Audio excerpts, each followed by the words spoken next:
Hi there, is that the gym? Yeah, I'd like to inquire about moving in. Yeah, no, everything's fine, I just feel really bad about myself. Southpaw. Now that cool ass name comes of course from the boxer's fighting stance. Thank goodness he doesn't stand with his left foot forward, because this film would be a lot less enticing if it was called, Orthodox.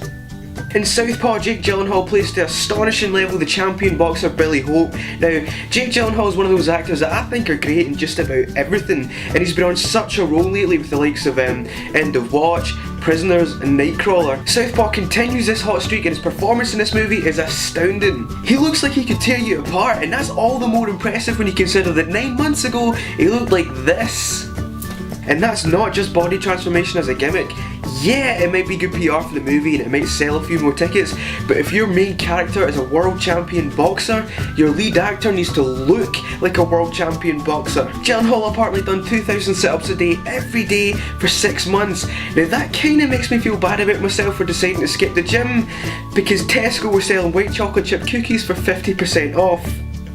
I wish I was kidding. The supporting cast are mostly excellent. Rachel McAdams especially manages to leave a lasting impression after not that much screen time, and the daughter, wow. I've said before that child actors are usually terrible, but this kid knocks it out the park. How? I've got no idea, but her scenes with Gylenhaal are some of the highlights of the movie, and you really feel the emotion between these characters. 50 Cent as the fight promoter felt a bit weird for me. Like, he doesn't feel miscast or anything like that, but man, he is not a good actor. And I don't know what effect he had on the rest of the cast, but this is the mumbliest film I have ever seen. If I was in a noisy cinema, I would have struggled to understand a lot of the dialogue. Seriously, there are so many scenes that were like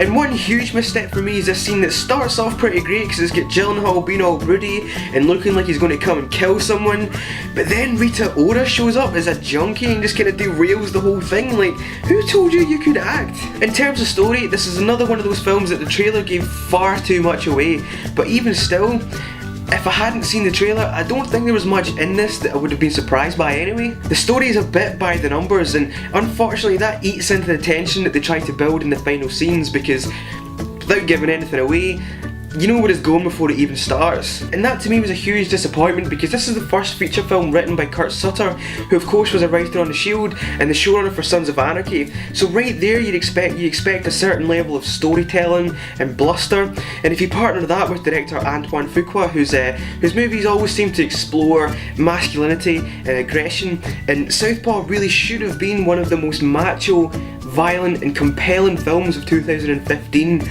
but instead it just never really seems to get going. I think my main gripe about this film is just that it should have been so much more. It's a collection of great actors at the top of their game, but unfortunately just in a really cliched, mediocre movie. Overall, I have to give Southpaw 3 popcorns. It just felt underwhelming and it didn't pack that much of a punch. Aside from the acting, which trust me is Oscar worthy, it doesn't really do anything that elevates it above other sports movies, especially boxing ones. If you take away the central performances and replace them with B-list actors just phoning it in, all of a sudden you're left with a better than average straight to DVD movie. Thank you very much for watching my review of Southpaw. If you like what you saw or you're new to my channel, make sure you subscribe to keep up with my other videos. If you're still in a fighting mood, check out my review of The Raid 2, or check out my latest review of The Fantastic Four, where, to be fair, I do go off on a bit of a rant. Thanks so much for watching, and I'll see you next time.